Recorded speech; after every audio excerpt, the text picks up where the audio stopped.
ഇവിടെ അറിയപ്പെടുന്ന ഒരു പാട്ടുകാരിയുണ്ട്, വലിയ പാട്ടുകാരി, പൈസ കൊടുത്തു, പാട്ടുപാടി മദ്രാസിലേക്ക് ട്രാക്ക് അയച്ചു കൊടുത്തു. സാറേ, ശ്രുതി എന്ന് പറഞ്ഞാൽ എന്താണ്? അപ്പുറത്തെ വേണുവിന്റെ മോളെന്ന് പറയും ശ്രുതിയെ. നിങ്ങളൊരു പാട്ട് പാടാൻ 50,000, 1 ലക്ഷം, 2 ലക്ഷം ചോദിക്കല്ലേ? നിങ്ങൾക്ക് എന്തിനാ ഫൈൻ ട്യൂണർ? ദാസേട്ടൻ അങ്ങനെയാണ് പാടിയത്, ജയചന്ദ്രൻ അങ്ങനെയാണ് പാടിയത്. ഞാൻ സ്റ്റേജിൽ കയറി പാടണമെങ്കിൽ എനിക്ക് ഇത്ര ലക്ഷം രൂപ വേണം, ശ്രുതി എടുത്ത് പാടുമോ? ഗാനമേളക്കാരടുത്ത് എനിക്ക് അഭിപ്രായ വ്യത്യാസമുണ്ട്. ഞാനും കുറെ നാൾ ഇനി സ്റ്റുഡിയോയിൽ ഞാൻ ഉണ്ടായിരുന്നപ്പോൾ കണ്ടത് വിചിത്രമായൊരു സംഭവം. ഓപ്പണായിട്ട് ഇരുന്നും കൊണ്ട് ആരെങ്കിലും ഒക്കെ എന്തെങ്കിലും വിളിച്ചു പറയുന്നു തോന്നും. ഞാൻ വലിയവനല്ല, ഇത് നമ്മൾ കണ്ട കാര്യം. പണ്ടാരടങ്ങി നമുക്ക് ചിരിയും വരും. നിൽക്കാതെ വരുമ്പോഴാണ് മെലോഡൈനിൽ കയറി പോണത്.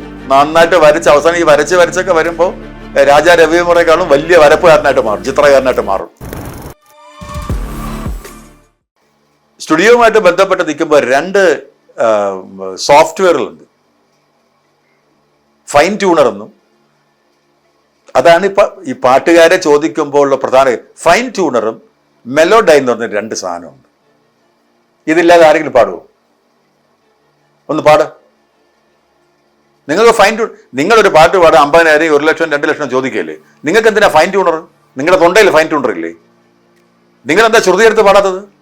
നിങ്ങൾക്ക് എന്തിനാ മറ്റേ ഫൈൻ ട്യൂണറും മെലോഡൈനും?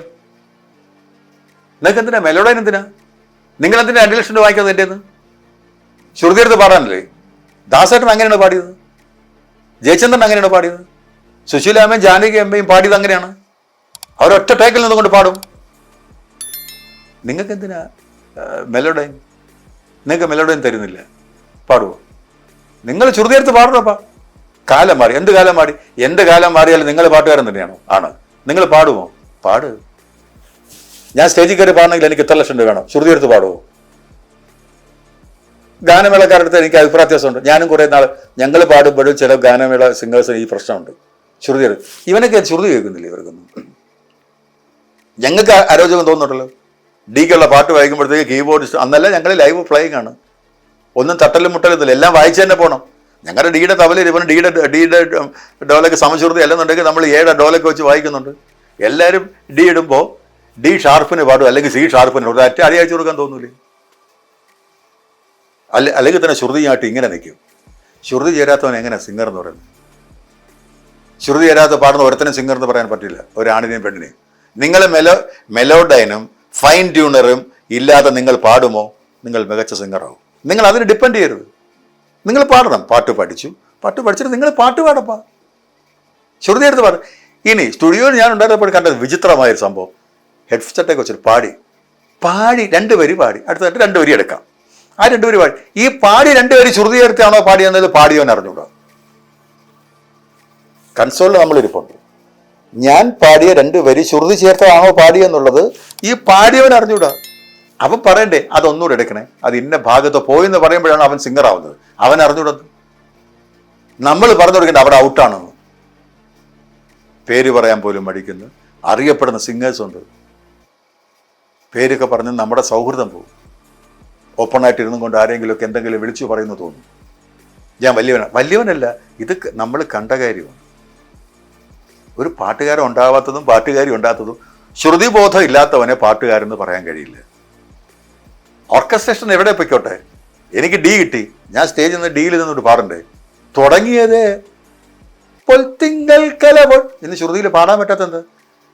പാട്ട് എത്ര? സിക്ക് സി ഷാർപ്പിൽ പോയി വേറെ എവിടെയൊക്കെ പൊൽത്തിങ്കൽ പൊട്ട് കയറി പോകും. പണ്ടാരടങ്ങി നമുക്ക് ചിരിയും വരും.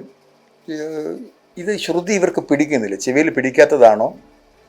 അത് ഇവർ ശ്രുതി കേട്ടിട്ട് വോയിസ് പ്രൊഡ്യൂസ് ചെയ്യുമ്പോഴത്തേക്ക് ശ്രുതിയുമായിട്ട് ഔട്ട് നിൽക്കുന്നതാണോ? അറിയില്ല, ഒരു പിടിയില്ല. അപ്പം അതുകൊണ്ട് ഒരുപാട് കുറവുകൾ ഈ പിള്ളേർക്കുണ്ട്, ഒരുപാട് കുറവുകൾ. സംഗീതം പഠിച്ചിട്ട് കാര്യമൊന്നുമില്ല. ജാനകിയമ്മ എന്ത് സംഗീതം പഠിച്ചു?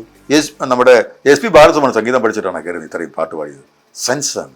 ഒന്ന് ദൈവം തരുന്ന കലയാണ്, ആ കഴിവാണ്.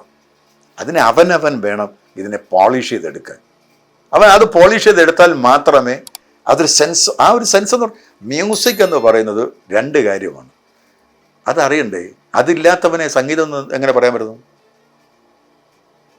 ശ്രുതിയമ്മ ലയമച്ചൻ അവളുടെ പേരോ സംഗീതം, ഇതല്ലേ പറഞ്ഞു.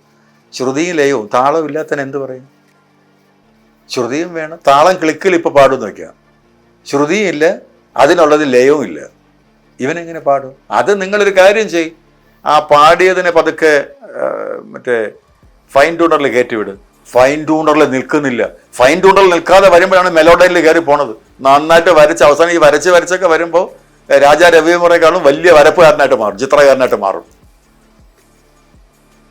സ്റ്റുഡിയോയിലിരുന്ന് കണ്ട കാര്യമാണ് ഈ പറഞ്ഞത്.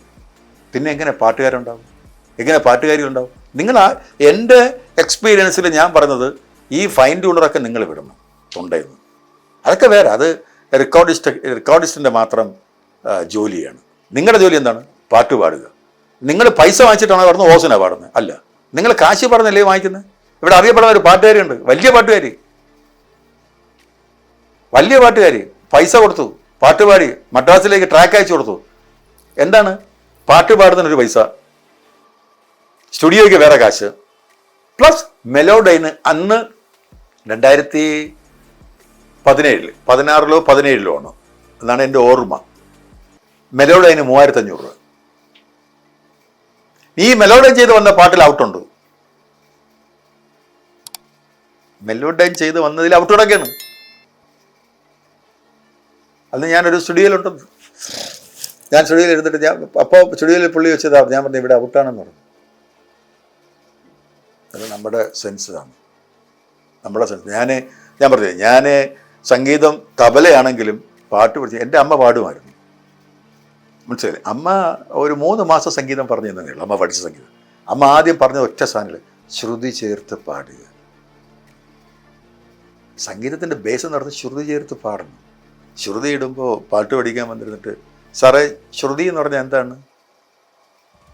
അപ്പുറത്തെ വേണുവിൻ്റെ മോളെന്ന് പറയുമോ ശ്രുതിയെ? താളം എന്തെന്ന് ചോദിച്ചാൽ പറഞ്ഞു കൊടുക്കാം, നമുക്കറിയാം. പക്ഷെ ബേസിക് താളം എന്തെന്നൊരു നിർവചനമുണ്ട്, തീർച്ചയായും. ശ്രുതി എന്തെന്ന് നിർവചനമുണ്ട്. പക്ഷെ അതിൻ്റെ 7 അയലത്ത് വരാത്ത ഒരാളുടെ അടുത്ത് നിർവചിച്ചിട്ട് വല്ല കാര്യമുണ്ടോ? ഒരു കാര്യമില്ല. വെറുതെ ചുമ്മാ പറഞ്ഞിരുന്നത് പോകാന്ന് പറഞ്ഞാൽ ചേമ്പലയിൽ വെള്ളം ഒളിക്ക് തുല്യമാണ്, ഒഴിച്ചങ്ങ് പോകും, അവരെ നിൽക്കില്ല. അപ്പോൾ ബേസിക് സെൻസ് ഉണ്ടെങ്കിൽ മാത്രമേ സംഗീതം കയ്യിൽ വെച്ചിട്ട് കാര്യമുള്ളൂ. ഈ ന്യൂജൻ എന്ന് പറഞ്ഞുകൊണ്ട് ഇറക്കി വിട്ടിട്ട്, ന്യൂജൻ മാത്രമല്ലല്ലോ സിനിമ കാണുന്നതും പാട്ട് കേൾക്കുന്നതും. 70, 75, 78 വയസ്സായവരും പാട്ട് കേൾക്കുന്നുണ്ട്. അവരെ കൂടെ ഒന്ന് പരിഗണിക്കണ്ടേ? അന്നത്തെ സമയത്ത് കേരളത്തിലെ കോളേജ് തലത്തിൽ പ്രണയം ഉണ്ടായ സിനിമയാണ് മദനോത്സവം എന്ന് പറയും. നമ്മുടെ മലയാളികളുടെ സംഗീതം എന്ന് പറയുന്ന ടേസ്റ്റ് വേറെയാണ്. നിങ്ങൾ ഇതുപോലെ ഒരു സാധനം കൊടുത്തു നോക്കിയേ, അവർ നെഞ്ചിൽ കൊണ്ട് നടക്കും. വേറെ നിവർത്തിയില്ല. ചായക്കട ചെല്ലുമ്പോഴത്തേക്ക് ഒരു ഉണക്ക ഉഴുന്നോടെ ഇരിക്കുന്നുണ്ടാണ് ചായയുടെ കൂടെ അത് കഴിക്കുന്നത്.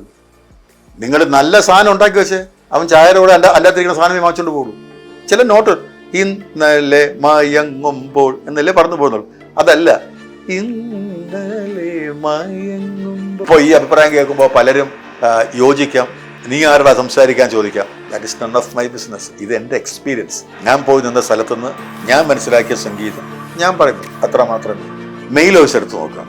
ഒരു മെയിൽ വോയിസും ഐഡന്റിറ്റി ഇല്ല എന്നുള്ളതാണ്. എല്ലാ മെയിൽ വോയിസും ഒരുപോലെ ഇരിക്കും. ഇന്നൊരൊറ്റ കീബോർഡിൽ എല്ലാം കൂടെ ചെയ്യാം. ഞാൻ നേരത്തെ പറഞ്ഞതുപോലെ ഞങ്ങൾ ബൂത്തിൽ എല്ലാവരും കൂടെ വളഞ്ഞിരുന്ന് ചെയ്യുന്ന സംഭവമൊന്നും അല്ല. അത് വേറെ തലമാണ്. എല്ലാവർക്കും എല്ലാവരെയും അറിയാം. പുതിയ സംഗീതം എന്ന് പറയുന്നത് ശബ്ദങ്ങളുടെ ഘോഷയാത്ര മാത്രം.